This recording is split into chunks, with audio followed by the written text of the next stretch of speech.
Sambhaji brigade महिला आघाडीचा पत्ते खेळून कृषी मंत्र्यांचा निषेध।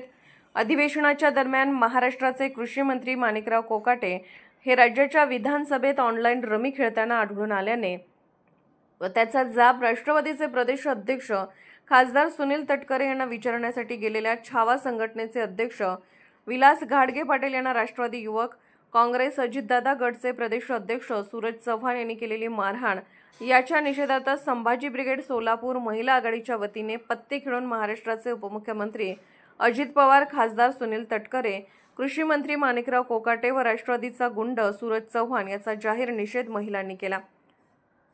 महाराष्ट्राच्या कृषी खात्याचा वार्षिक बजेट 9,710 कोटी आहे। त्या कृषी खात्याचा मंत्री म्हणतो की कृषी मंत्रीपद म्हणजे ओसाड गावची पाटीलकी आणि लोकप्रतिनिधीच्या विधिमंडळात रमी खेळताना आढळून येतो आणि याच्यामुळे सरासरी रोज 8 शेतकरी आत्महत्या करतात। यापेक्षा या महाराष्ट्राचं दुर्दैव नाही आणि सगळ्यांना आपले उपमुख्यमंत्री अजितदादा पवार पाठीशी घालतात, गावगुंडांना पोचतात आणि प्रदेशाध्यक्ष खासदार सुनील तटकरे बघ्याची भूमिका घेतात।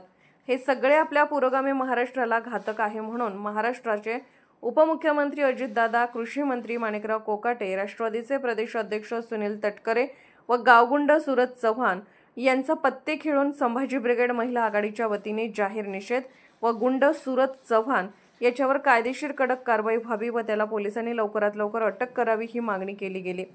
या प्रसंगी संभाजी ब्रिगेड महिला आघाडी जिल्हाध्यक्ष मिनल ताईदास, दक्षिण सोलापूर तालुका अध्यक्ष सुनीता घंटे, शहर कार्याध्यक्ष जयश्री जाधव, शहर उपाध्यक्ष मनीषा कोळी, उत्तर तालुका अध्यक्ष संजीवनी सलबते, मैनाताई साळुंखे उपस्थित होत्या। सूरज चव्हाण काल यांनी छावा संघटनेचे अध्यक्ष विकास घाडगे पाटील याच्यावरती गावगुंडांना घेऊन हल्ला केलेला आहे। तर त्याचं कारण आहे हे माणिकराव कोकाटे कृषी मंत्री, राज्याचं हिवाळी अधिवेशन चालू आहे सभागृहामध्ये, सभागृहामध्ये, आणि त्या सभागृहामध्ये शेतकऱ्यांचे प्रश्न मांडायचे टाकून आपल्या राज्याचा कृषी मंत्री माणिकराव कोकाटे हा रमी खेळण्यामध्ये व्यस्त आहे।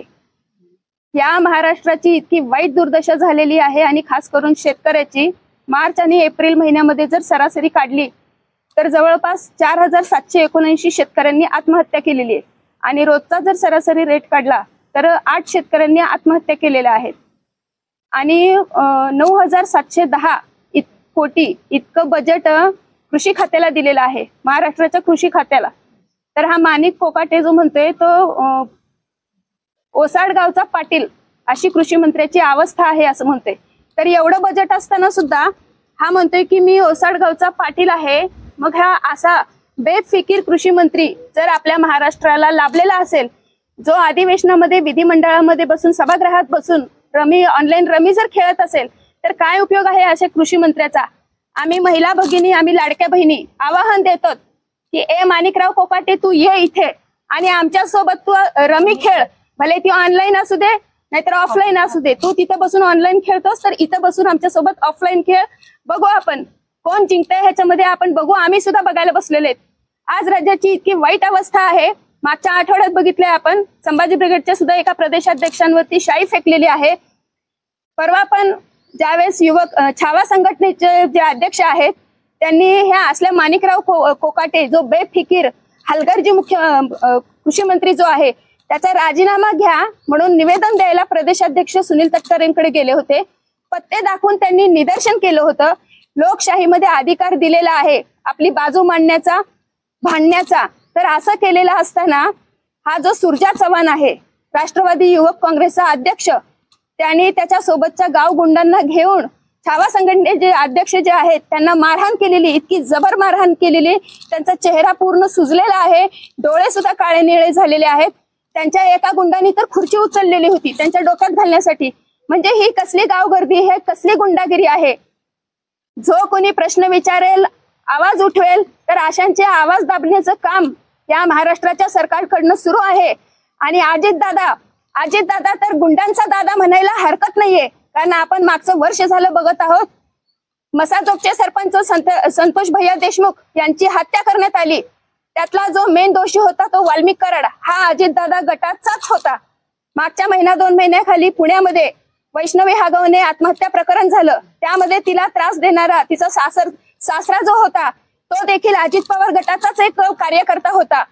आणि आता काल जो छावा संघटनेच्या युवक अध्यक्षावरती जो हल्ला झालेला आहे, तर हा सुद्धा कार्यकर्ता जो आहे तो अजित पवार गटाचाच आहे।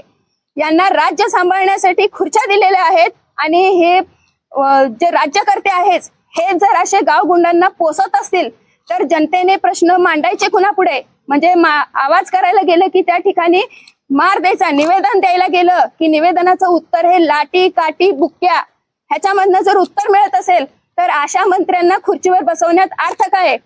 अजित दादा, तुम्हाला एक सांगणं आहे आणि एक मोफतचा सल्ला आहे लाडक्या बहिणींकडनं, की ज्या वेळेस तुम्ही तुमच्या पक्षामध्ये कार्यकर्ते घेतात, पदाधिकारी घेतात, त्यावेळेस तुम्ही त्यांची व्यवस्थित चौकशी करत जावा, त्यांचं बॅकग्राऊंड काय आहे हे बघत जावा। तुम्ही सगळ्या गुंडांना भरती करून घ्यायला लागलेले आहेत तुमच्या पक्षामध्ये, मग तुम्ही गुंडांचं राज्य चालवणार आहात का जनतेचं राज्य चालवणार आहात? हा प्रश्न मला तुम्हाला ह्या माध्यमातून विचारायचा आहे। पूर्ण महाराष्ट्राची तुम्ही मंत्री लोकांनी वाट लावून ठेवलेली आहे आणि गृह खातं तर पूर्णपणे निष्क्रिय खातं ठरलेलं आहे। फक्त गुंडांना पोसणारं हे सरकार झालेलं आहे आणि महाराष्ट्राचा बिहार करण्याची ह्यांनी वेळ आणलेली आहे। या ठिकाणी आज आम्ही ह्या सगळ्या लाडक्या बहिणी अजितदादांना आणि देवेंद्र फडणवीसांना, गृहमंत्र्यांना इशारा देत आहोत की तुम्ही बंद करा, हे असले जे गुंडागर्दी करणारी लोक आहेत त्यांना पोसायचं, खतपाणी घालायचं तुम्ही बंद करा।